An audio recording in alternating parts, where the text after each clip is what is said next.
Струмичката стара чаршија полека почнува да го враќа стариот сјај. Интензивно се работи на реконструкција на фасадите на старите струмички куќи.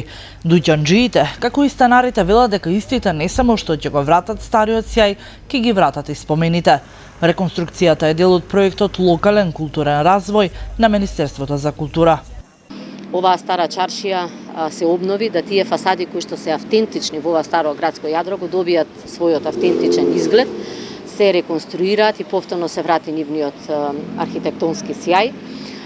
Така да тоа го ветивме дека како еден голем проект ќе започнеме да го реализираме и институцијата веднаш пристапи кон реализација.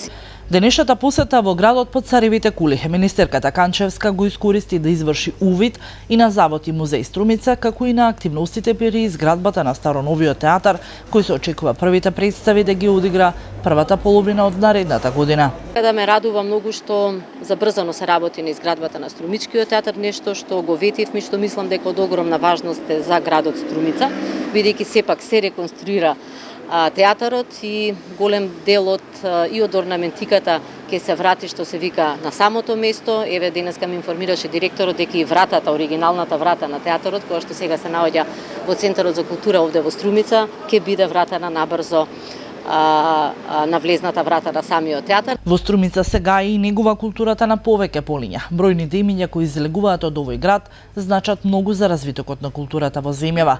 За ова сведочи струмичкиот реномиран поет и преведувач Никола Маџиров, кој годинава се здоби со титулата национален уметник. Со овој нов епитет досега можеа да се пофалат Симон Трпчевски, Милчо Манчевски, Есма Реџепова, Борис Трајанов и Ана Дурловски, како врвни репрезенти на културата на Македонија.